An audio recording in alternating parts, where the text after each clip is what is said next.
We all know the GST Council's recent rate rationalization, effective from 22nd September 2025, has been a game changer. Most of the goods are now cheaper, some dearer, and we have already seen this in one of our earlier videos. But this rate change could be creating a big compliance headache for some businesses and even accountants. Like, which GST rate do I apply when the supply falls across the cutoff date, 22nd September? Did you deliver the goods before 22nd September but issue the invoice after?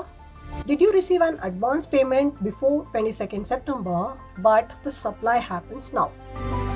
Getting this wrong means non-compliance, penalties and customer disputes. Today we are cutting through the confusion. We'll show you the exact legal provision and use practical examples to ensure you apply the correct GST rate.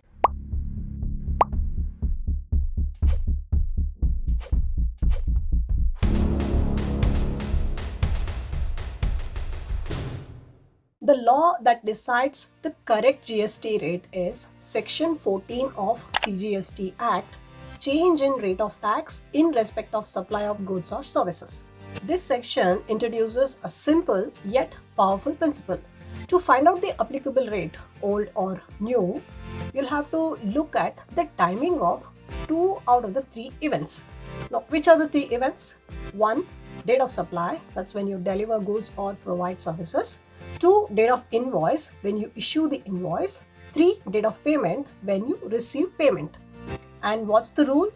If any 2 of these events occur on one side of the rate change date, that rate applies.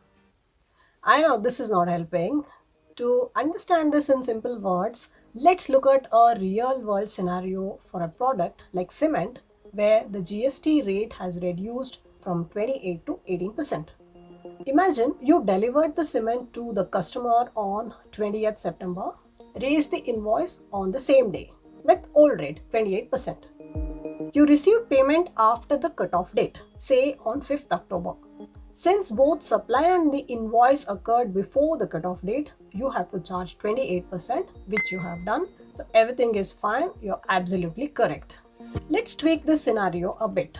Instead of 20th September, had you raised the invoice on say 28th September, after the change with the new rate 18%, date of supply and date of payment remaining the same. Now if you look at 2 events, invoice and payment are after the cutoff date, so you'll have to apply new rate 18%, which you have done. Again, you are right, very good. Now let's go back to our original scenario and change the date of supply. Let's say date of delivery is 25th September, payment same 5th October, invoice raised on 20th September, same as earlier, with old rate 28%. But now if you observe 2 events, supply and payment are occurring after the cutoff date. So you have to apply new rate, but when you raise the invoice on 20th September before the change, it was with 28% GST instead of 18%. Now what do? Very simple, you will have to raise a credit note for the difference amount of tax. Let's understand this with another scenario. Let's say the original invoice was for 100 bags of cement at 400 rupees per bag, 40k plus GST at 28%, 11,200, total 51.2k. What should be the correct invoice? 40k plus GST at 18%, 7.2k, total 47.2k. And this difference 4k is because of the rate difference. For this difference, you are gonna raise a credit note and send it to your customer. What is the effect of this? Your GST liability as well as the ITC of your customer would get reduced to the extent of the rate difference, which is 4k here. Now once again, let's get back to our original scenario and change all the dates. Let's say date of payment is 20th September, which is before the change, supply 25th September, invoice 28th September. Now if you observe supply and invoice after the cutoff date, so new rate is applicable, and that is what you have done. You are absolutely right. Now you might be wondering, what if the rate has gone up? The concept is same, but instead of credit note, you'll have to raise debit note. and the effect of this debit note would be your GST liability and ITC of your customer would go up to the extent of the rate difference. One crucial aspect that we absolutely should not miss as far as date of payment is concerned is that the date of payment, or to be precise, the date of receipt of payment, is generally the date of entry in your books or date of credit to your bank account, whichever is earlier. But for Section 14, whenever there is a rate change, if the bank credit happens more than 4 working days after the rate change date, the date of entry would be ignored and the date of bank credit will be considered as the date of receipt of payment. This is basically an anti-abuse provision to prevent misuse of a late backdated book entry. So the rule effectively states that you cannot rely on your book entry if the bank entry is significantly delayed, which is in this case more than 4 working days past the rate change date.